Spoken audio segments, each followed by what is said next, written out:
Welcome to this episode of the Nonprofit Exchange. We tell stories of things that work, nonprofits that people actually have an idea and they bring the vision to reality. And many times we interview guests that tell you how to. This particular episode of the Nonprofit Exchange is a story of a man who had a vision for something and turned it into a nonprofit, and it's the only one of its kind, I think, anywhere. So David Schwartz, welcome to the Nonprofit Exchange. Well, thank you very much, Hugh and Russell, for having me on your show. Let me make one little correction. We're the only one in the United States open to the public at this time. Correct. Others are going to say they're going to try, but we're the only one at this time. And I told you I sold a lot of those cameras when they were new. They're so older than that. I mean, what's the oldest camera you have in the collection? I have a lens from 1850, whole camera probably 1868. That's before photography me. Started in 1839, and Staunton, where I'm located, his first photographer was 1847. 1847. Now, they didn't have film back then, did they? No, it was plates. It was called daguerreotypes. My goodness. So, folks, we're having this very technical discussion, but we're going to take it off the technology here. We're going to go back to, actually, technology in the right word. Technical would refer to cameras. Let's go back, David. We have people on this listening to the podcast who will be watching this video who have a vision, an idea for something, and they don't know that it's possible. You've done this for quite a while. Talk about, just a minute, your history as a merchant, as a photographer. What is your background? What brought you to today? Okay, I came to the store when I was a junior in high school. The president of the business was a 50-year master photographer, Margot Kent. And I liked the portrait side for a while. And so I was the grunt person, focusing the camera all the time. But I liked the actual pieces of equipment better. So she was president of this business, and I came down to the store, and I just stayed here. And I've been here since I was junior in high school.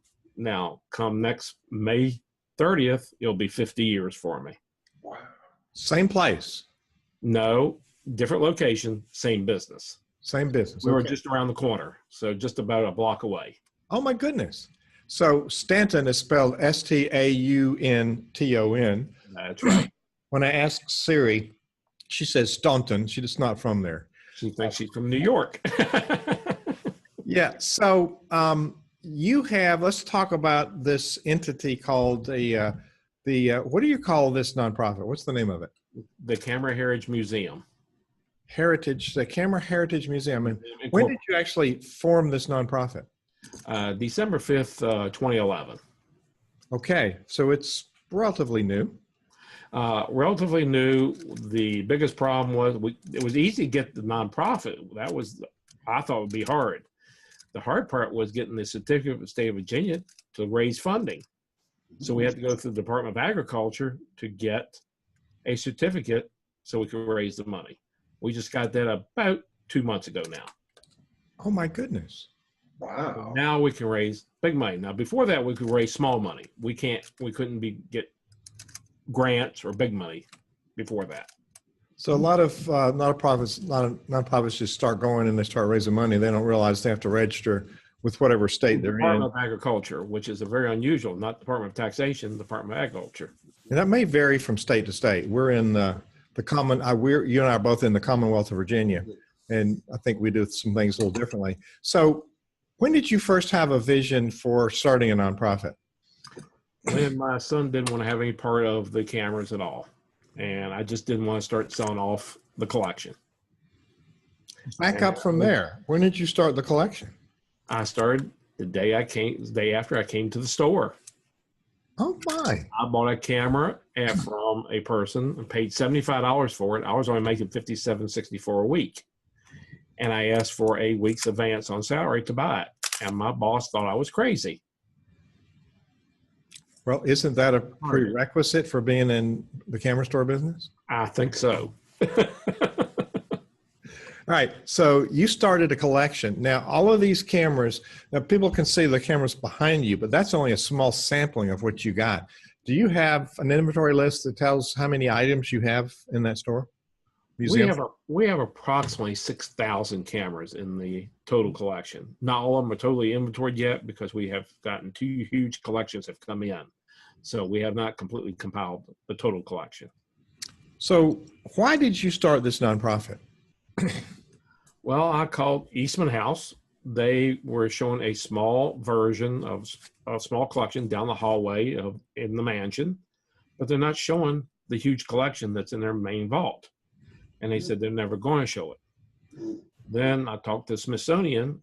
They had 2 actually small cases just like what's behind me, and that's what they were showing cameras.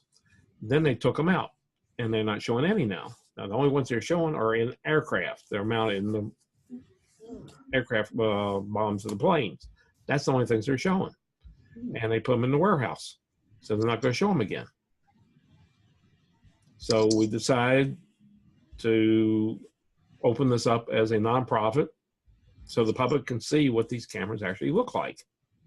It's nice to see them as a picture, but to actually come up close and almost touch and see what the portions are. It's a big lot different. Sweet. Yeah, it's easy to use. Sorry, we had a little question about the feed for we're broadcasting this live on Facebook too. So, Dave, say that last sentence again because we had a little noise. Come on. I'm not sure what the last sentence was, but I'll give it a try. The Smithsonian and the George Eastman House have huge collections, but they're not going to put them on show. So we looked at if there was any others in the United States, and there were no other camera museums open to the public. There's a lot of private collections, but nothing open that people can actually see. And there's a difference when you can actually see it and almost feel it. You get a proportion of size, and what really the photographer went through. Some of these are pretty large, a lot of them are small. So it's a whole variation.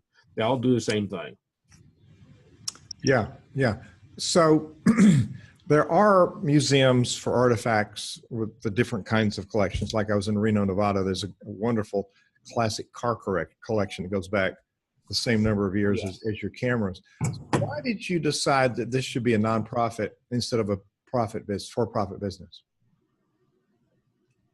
That's a good question. I thought it would be better as a nonprofit.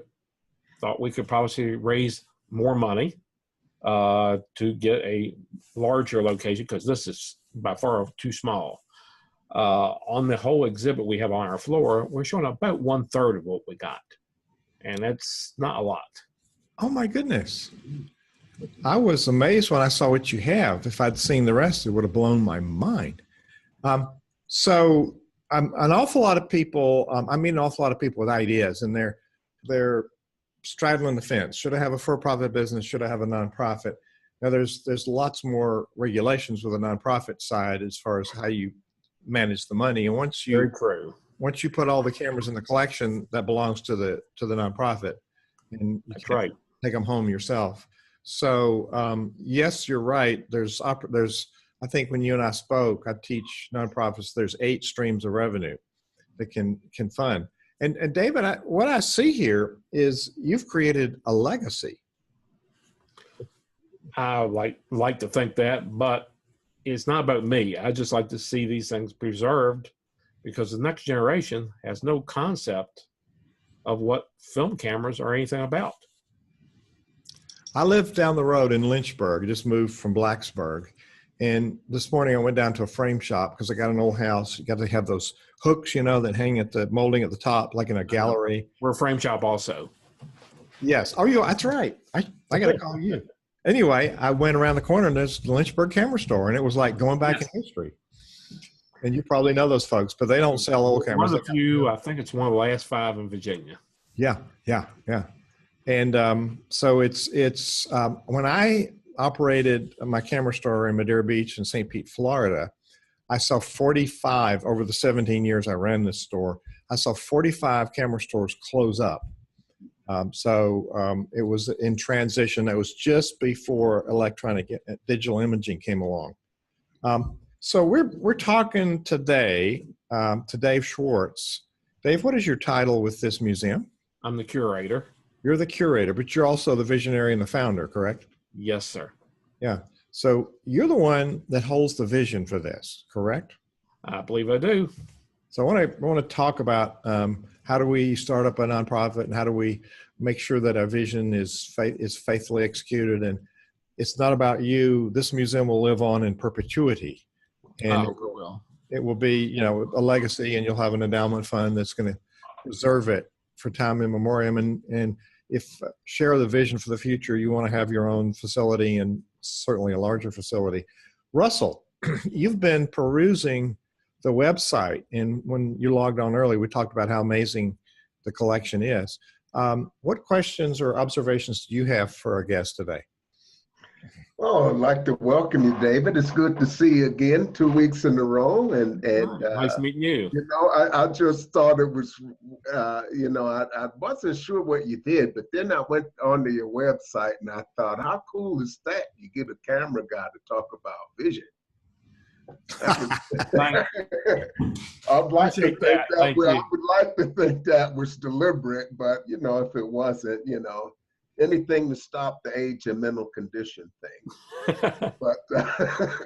But you know, endangered artifacts. You know, I was reading some stuff on the site about how many different types of cameras that were actually manufactured, and I see that you guys are on the top 10 endangered artifacts list. You've been there for 2 years in a row. What is that list and who put it together? That's the Virginia Museum in Richmond. They're going to change it a little bit this year, so I don't know what we're going to be doing, how they're going to redo it, but they're going to change it from what they were the past 4 or 5 years they were doing. Yeah. Do you see these older cameras as endangered artifacts? How did they come to be categorized as endangered artifacts? Oh, I definitely think they're endangered because I think most of them are getting thrown in the trash, or just really, truly, they are being thrown in the trash. One prime example, when we came nonprofit, December 5th of 2011, in January of 2012, Linda Gray, the curator down at LSU at Lafayette, had a huge collection that they say either we take it or we're going to have to throw it in the dump. One thing about a nonprofit, they have to give it to another nonprofit or it has to be destroyed. Mm. And I think our IRS law that should be changed, but I can't change it, but that is the law. We were the only museum open that were accepted. The problem was they asked us to pay for the shipping up to us. We couldn't afford it at the time. So I got some friends, Chuck Wilson down at Wilson Trucking, which is now no longer, they just sold out, was very gracious and gave us from Memphis to Staunton free. It was a beautiful gift. And he got his friend from LSU to Memphis to give it to a very reduced rate. And we got it. And it was a wonderful collection. And they were going to just throw it in the trash. So that was our first gift. Okay. Wow. Yeah, it's kind of strange because on the one hand, you had people that just wanted to chuck it into the landfill, and most of these cameras or stuff like this is sitting in private collections. It's kind of like one extreme to the other. And how much success have you had at talking with people that have private collections? Are there people, a lot of them out there with some interest in displaying their cameras, whether they gift them to you or loan them to you? What's the interest level? I don't know what the interest level on the gifting to on loan. We don't want to take something on loan because of the insurance and the liabilities of it. Gifting, yes, we would love to have. The problem is the families, this is an older generation who loves these cameras. I mean, they've had them for the years and they become like family. They just don't want to turn them over. When they do turn them over, it's usually a widow or a child inherited them. And that's when we get it. The problem is, it should be decided upon before the person dies or whatever he wants to do. It also needs to be recorded, and they need to be appraised by an official appraiser before they give them to a museum. We have a collection that was just given to us that it was not appraised beforehand, and we can't find an appraiser. So we have a huge collection. He drove down from Connecticut, brought us a beautiful collection. Now we got to find an appraiser. We can't find an appraiser. I cannot appraise it by law because I'm part of the museum. We can't find one. It's a problem. There's less and less of this type people who understand this materials. I hope IRS will change some of the laws a little bit. We'll see. Well, there's there's very specific, and Russell knows about IRS. That was one of his former employers. And there's rules there to protect our tax system. But Dave, I think it's an important fact. Let our viewers know where you are, and if they do have some historic cameras or lenses or any artifacts that relate to photography with film, where would they contact you?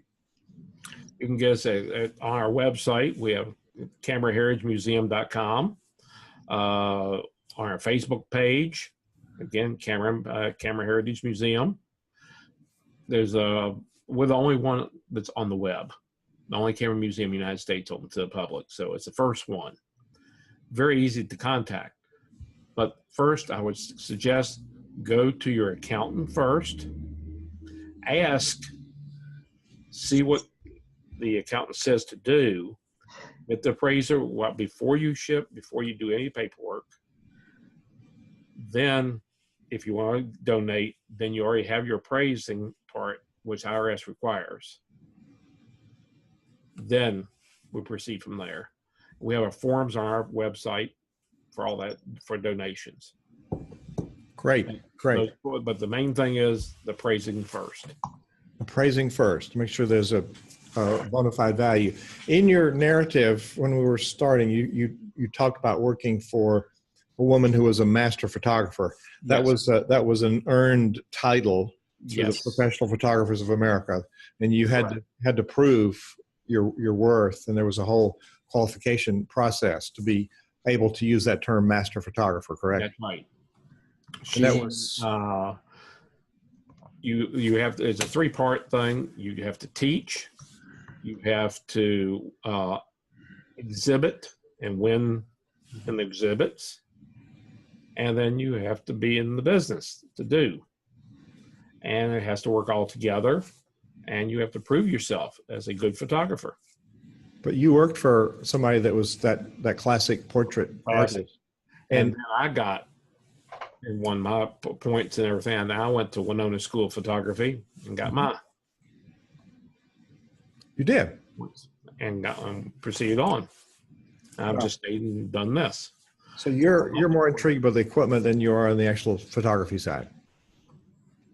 Like the portrait side, still do a little bit of it, but I like the camera part better. Well, before we talk, and then the other one you were talking about, the Eastman house, that was George Eastman. That's right. And Eastman was Eastman Kodak. That's right. And there was a lot of people don't know what the word Kodak means. It means nothing. He made it up. Yeah. Yeah, next time he'll dream up something wackier like Polaroid. There's a good question. A lot of people don't understand. Dr. Land did not create instant photography. It was a tintype. He was a chemical engineer. He just speeded up the process and put it on paper. That was it. Actually, there's a lot of people that made things happen that didn't think it up. Like the Wright brothers, they weren't the first ones to fly. And they didn't invent it; it already existed. They just were famous for making it work. So, Dave, we're going to do something visual so the people listening to the podcast can go to the website and look at our video. Do you have any show and tell things you want to show us? Oh, I got a beautiful one right here. This happens to be a combat graphic from the Korean War. And the interchangeable lenses. This thing was, they called it Gulliver's Contacts. It was a great product. What was its purpose? What was it used for? Aerial. This aerial reconnaissance, you just wind it up on the bottom and fire. 50 pictures on a roll. And what was unique about the film that it shot on? It was 70 millimeter, which is 3 to 4 times larger than 35. So it gave a lot bigger resolution, a lot better clarity. So it was real high resolution, right? Yes. Yeah. Matter of fact, the lenses were made by Schneider Krunzak in Germany. Wow. What else do you have there? We got this is what most of the press photographers after the war, the Nikon F. This was what you saw at all the newspaper, the White House briefing staffs to everywhere, all over the country, all the sports photographers. This was the good old standby, the Nikon F Atomic. That was back in the 70s. Nikon really made inroads into the newspaper market because they dominated that market, didn't they? For a little while, yes, they did. Well, now it's Canon, Nikon, back and forth. They jostle back and forth. One little camera I have, and I think this is quite a nice little camera. This was owned by Bernie Boston. Bernie Boston was a famous White House photographer representing the Washington Star, then LA Times. And this was the actual camera used when Ronald Reagan was shot. The images that you saw in the newspaper was taken with this camera. Wow. It's got a story behind it. What was real nice, Bernie and I were personal friends. His widow was on my board of this museum for the first 5 years. So I've got a lot of his collection. One of the probably my finest camera I love, and this just walked in the door, was this camera. And it looks like just a big old piece of military piece of junk, but it was the actual camera used at Pearl Harbor by the Japanese. Oh my goodness. It was made by Konica. 120 roll film, and it works perfectly as good as the day it was made. Now, Konica had a really high quality product. I remember calling around looking for some lenses and somebody telling me that all the people that had worked at Canon at the time, their personal cameras were Konica because the lens quality was so much better. The Hexar lenses were wonderful lenses, yes. And it's an example like Sony really invented VHS, but they went on to perfect the format to go beta, but they weren't good at marketing and they licensed JVC to market it. And right. They weren't good at marketing, they were good at inventing things. They've done many mistakes throughout their years, yes. Yeah. So proprietary, yes. Yeah, Konica was really good at manufacturing. They didn't quite get their marketing piece together. I think Nikon almost gave away cameras. Maybe they did give away cameras to significant press photographers. So yes. they immersed themselves in that market, owned that market. That's right. And I do have one of the military Leicas. Leica being the prestigious of all the cameras. It's the only camera that was allowed in the courtroom for many, many years because it was so quiet. There's no mirror. No mirror. There's no rangefinder. Now, this particular one is the K7A, which is the U.S. military. They only made 550 of these for the U.S. military. And it's brass underneath there, isn't it? Brass underneath it, yes. Yeah, and the chrome ones are chrome on top of brass, and they're pretty heavy and substantial. Yes. I understand up to a certain point, maybe it's any of them, every Leica that was ever made is worth more used than it was new. I would say 99.9% of them, yes. There's a couple duds, but very few. Leica is very good. That's amazing. It's an appreciating asset, unlike other items. So the name Arthur Felig was a famous photographer. Do not know that one. Ouija. Ouija, yes. Ouija. Yes. That was his stage name. His real name was Arthur Felig. Okay, I knew about Ouija, yes. So what did he do? Do you have anything from him? No, I do not. I would love to have some. I do have John Wilkes Booth's family album. I have Robert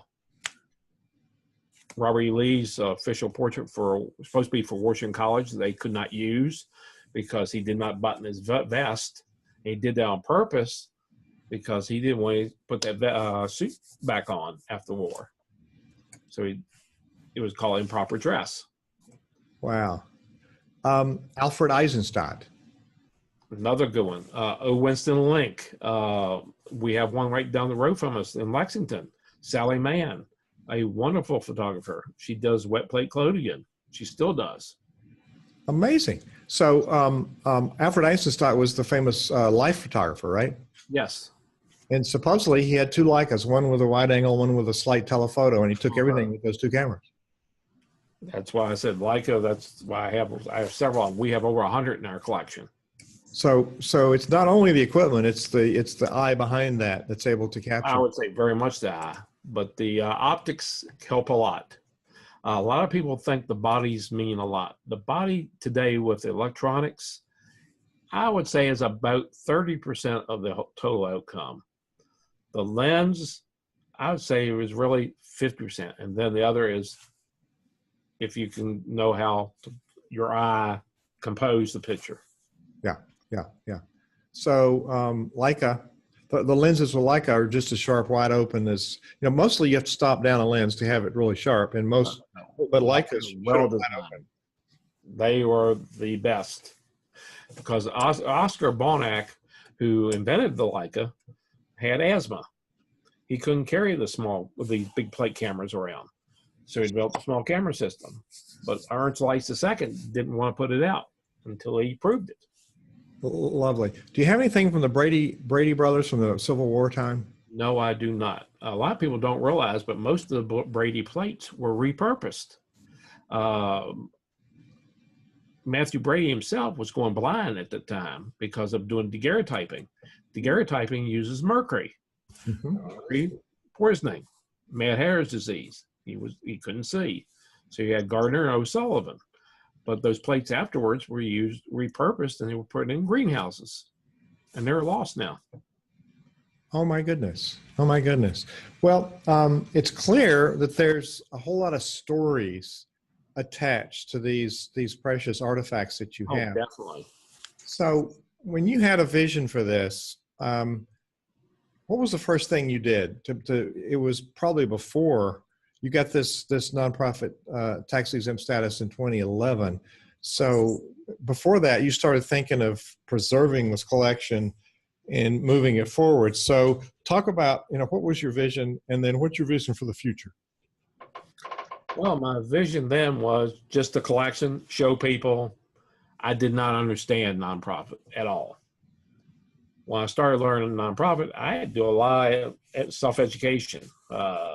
There's not a lot of places where you can find that stuff out, except if you want to read book after book. But they have all the same type things. It's not very easily read and easy to put together, because IRS law is very, very specific what you can do with certain things. So what's your vision? What's your vision for going forward, the future? We need help. We try and get some new people on our board that are really interested, or other people to give us a hand.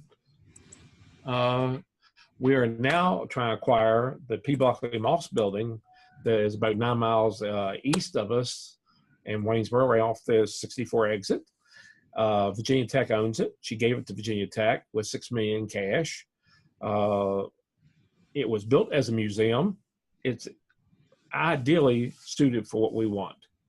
And it's been sitting empty for 5 years, and it's going in total disarray. I hate to see it happen that way. Yes, P. Buckley Moss is a legendary artist. Yes. And she lives in that area and paints the Amish. She does. She lives in Lyndhurst. She has her barn. Yeah, and she paints the unique style. She paints the Amish community there. Very unique, very famous, very prosperous and successful artist. So, Dave, your vision, if I'm understanding your vision, is to have a self-standing facility. You can display all of your artifacts. Will there be some storytelling or education or other kinds of activities? We want to have total education. Right now we're doing a GoFundMe, Facebook. we're raising funding, trying to do some funding that way right now. But if we get the new building, we would like to have 3 different dark rooms: wet collodion, the tintyping, and traditional dark room, and teach it. We would like to have some professors come down from RIT and from George Eastman House to give lectures. We could have almost like a little school there, because it's just beautiful location. It's beautiful scenery to take pictures in. It would be ideal. And a lot of people, you might have a class on how to make your photos archival, because a lot of people don't realize that your old photographs will revert to silver over time. Not totally silver. It depends on how they were washed. Right. What we have done is we have digitized most of the collection. We have glass plates. We have about almost 3,000 glass plates. This was an old bank, and they're in a vault, and they're temperature controlled. Oh. I handle one glass plate almost every day, and there is no degradation I can see to it unless you scratch it. It's a wonderful product. I mean, it's almost ideal. And that thing's over 100 years old. Wow. I'm thinking of just the normal old pictures from the 30s, 40s, 50s that people have in their drawer. They're turning brown. They're turning brown because the chemist or the pharmacist at the time, because that's where most of them were being processed, did not understand that you had to wash the salts out of the paper. If you wash the salts longer out of the paper, they will last longer. Even today, if you take that old black and white image, put it back in water and wash it for another 10 minutes, it probably could last a lot longer, and just lay it flat down and dry. Great. Well, David Schwartz is a curator of this one-of-a-kind in America collection. And I bet if there's collections other places in the world, they're not exactly like yours. So it's unique in all the world, I'm sure. The one thing I have to say is we have gotten 3 to 4 very large other collections from other private donors. There are some fantastic pieces of products that we're going to get lost because the families, we're going to just throw them away. Well, we'd like to publicize that you're taking in collections, and you and I are talking about CenterVision partnering with you to create your future vision, help you think about your board and to grow your revenue streams and to acquire, those buildings and those classes to realize your vision, because it takes more than one person to launch that. You and I met just by me stopping in, but I do have a pretty vested interest in what you're doing here. And I think I can, we're in a conversation about how CenterVision can help this museum be the dominant museum and serve others. And you might even have, I know art museums have rotating collections from other famous art museums. So that is true. The collections that aren't on display, there may be some negotiation for a partial loan of those. That's display. what we've already talked to with the Smithsonian. If we can get the building, because we have to have the museum standards, we'll be part like a satellite of the Smithsonian. Then we can borrow from their master collection and have rotations. And we possibly, now I have not talked to Todd Gunnison, who's the head curator for down at Eastman House.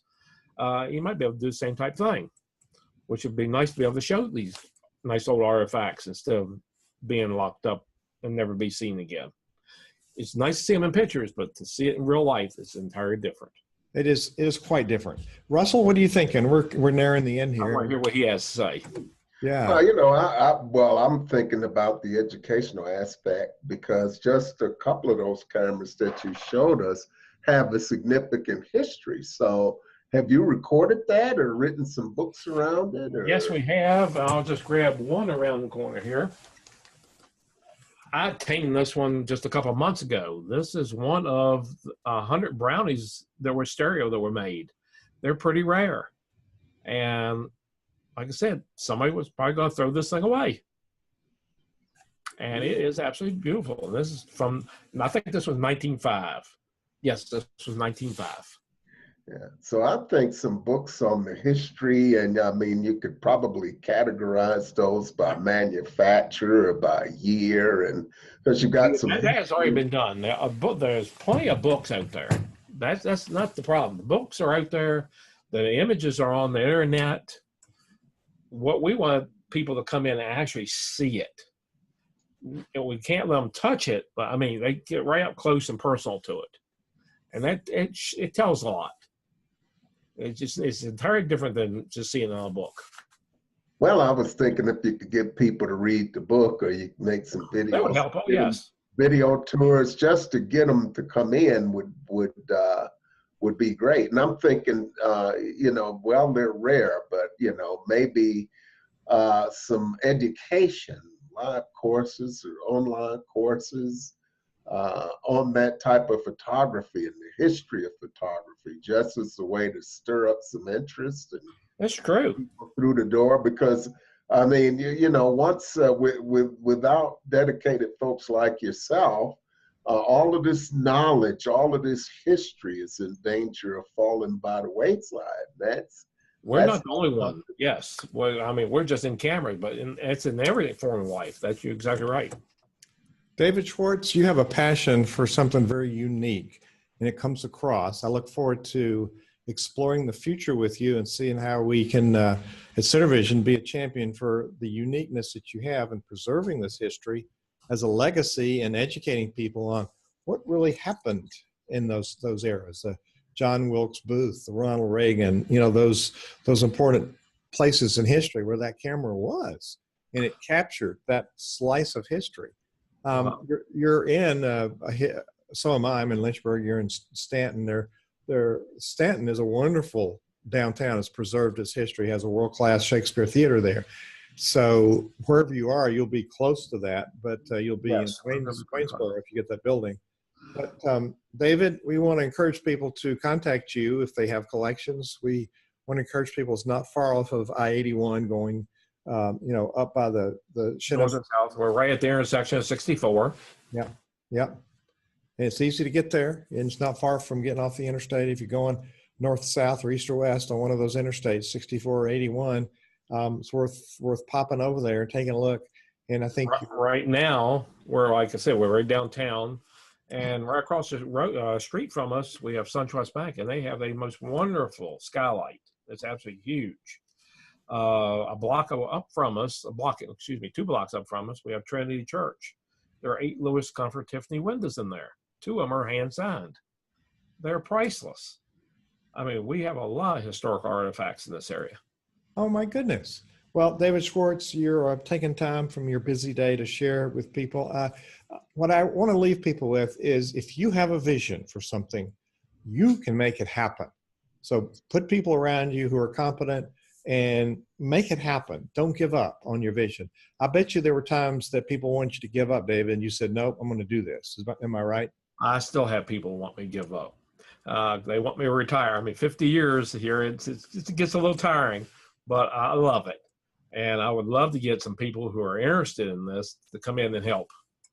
Well, I'm interested, so we'll be talking more. Russell, thank you for being here today. This is a great thing to share, wasn't it? It is. It's fabulous. And so I put some links up for people to find directions and to donate cameras and information on why to donate. But make sure you go to the CameraHeritageMuseum.com website and just check around. It's just fascinating. I never gave old cameras a thought, and I'm just kind of curious, out of the collection, how many of those that Hugh actually owned one of over the course of his lifetime. So I had over 2,300 of them were mine. Okay. That's an impressive. Look on Facebook. Every day we put up a new camera and we tell a little something about it. We like to have the new likes on Facebook and Twitter, and look at TripAdvisor. If they're coming through the area, this is a great spot to stop and take a look at. David Schwartz. We have 2 types of tours. We have a $5 tour. You just walk around, you take a look by yourself. We have a $7.50 tour, which is an audio tour we just started. And if you want a self-guided curator tour myself, it's $20. And I spend well over an hour with you. That's a deal, David. And Oh yeah, because there's so much just a wealth of information that you can give people. So that's I'll have to call you when I'm out east. I'd I like to call appreciate in it. there. Yeah, I have to get Hugh out of there before he walks away with some of that stuff. We appreciate you. Russell's out there where they have those young mountains. They got points on them. Oh, yes. You are. Thank you for having me on your show. Great. Well, the Facebook feed dropped out. We'll post it up there later on. But David Schwartz, you're a man who had a vision and you made it happen, phase one, and you're going to make phase two happen. And we're going to partner with you and make sure it happens. Blessings to you. Appreciate it. Thank you very much. Goodbye. Good day.